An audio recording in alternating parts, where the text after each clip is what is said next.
जय माँ। वाग्देवी विद्या प्रदायिनी माँ सरस्वती को सर्वदेवादेवी गंधर्व राक्षस सुर और नर समस्ते प्रतिदिन आराधना करती। से एकमात्र शक्ति जे कि चंचल मन को स्थिर करिपारंती। तांकर करुणा प्राप्त हेले ज्ञान बुद्धि और समस्त विद्यार चरम सोपान को मनुष्य उठिपारे।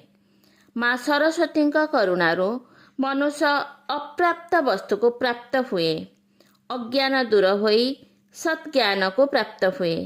तेणु भक्ति सहकारे माँ सरस्वती को सुमधुर कंठरे तांकर वंदना कले से संतुष्ट होई वर प्रदान करिथांती। ओं धवल नलिनी संस्था कर्पूर धमलागिनी सर्वविद्या प्रदे मात गृहाण कुसुमांजलि।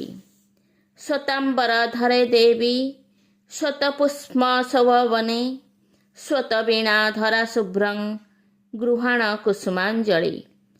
स्वतक्ष सूत्र हस्तांच स्वतगंधानुलेपना स्वतचंदन चर्चिते गृहाण कुसुमांजलि। आम पुराण परंपरा रे सरस्वती उभय नदी और देवी। तांकर जन्म संपर्क रे मध्य विभिन्न उपाख्यान रही।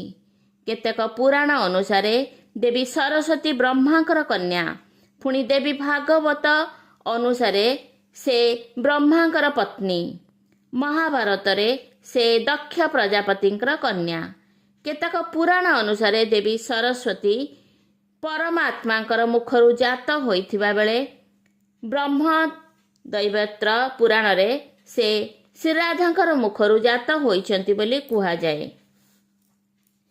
जा कुंदेन्दु तुषार हार धवला जा शुभ्र वस्त्रावियुता जा वीणा वरदंड मंडिता करा जा श्वेत पद्मासना जा ब्रह्मच्युक्त शंकर प्रभु देवी सदा वंदिता सा मा पातु सरस्वती भगवती निशेष जड्यापाहा। एही पुराण रे प्रकृति खंडर वर्णना अनुसार जो देवी काहींकि जन्म नेले एवं केउं देवी को किए पूजा कले ताहा कहिबा पई नारद नारायण को अनुरोध करिसेंती। नारायण ताहार उत्तर रे दुर्गा, राधा, सरस्वती, लक्ष्मी और सावित्री एही पंचदेवी संपर्क रे कहिसेंती। से कहिसेंती एमाने पांच प्रकृति एवं सबुठारे समभावरे विद्यमान। एही प्रसंग रे रहिछि देवी सरस्वती कथा।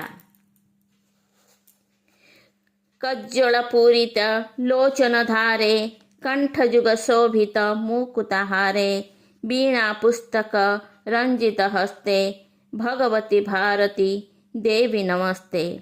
ओइले माँ सरस्वती निर्मल वर्णे रत्न विभूषित कुंडल कर्णे गलारे गजमती मुकुतार हार दिय माँ सरस्वती विद्यार भंडार। नारायण कहिचंती राधांक मुखरू जन्म हेबा परे सरस्वती निज मातांक परी घन घन श्रीकृष्णकर मुख को चाहिले। ताहा देखि श्रीकृष्ण कहिले तुमर माता राधा तुम ठारू बलवती। एही कारणरू तुमे मो पाखरे रही परिबो नाही। तेणु मो प्रति थिबा बासना मनरू छाड़ी तुमे वैकुंठ को जाओ एवं नारायण को कांत रूपे वर्ण कर। लक्ष्मींकर परी तुमे मध्य शांतमती और गुणमती। तेणु नारायण तुम दुहीं को एका परि ग्रहण करिवे।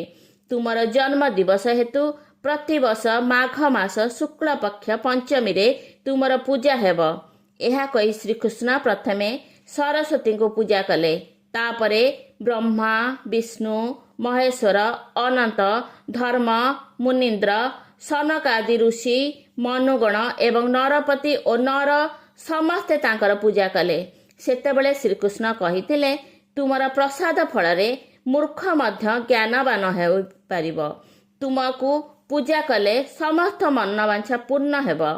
ब्रह्म दैवत पुराण अनुसार सेही दिन ठारू विद्यादात्री भावरे वाग्देवी सरस्वती पूजा होई आसुअछि।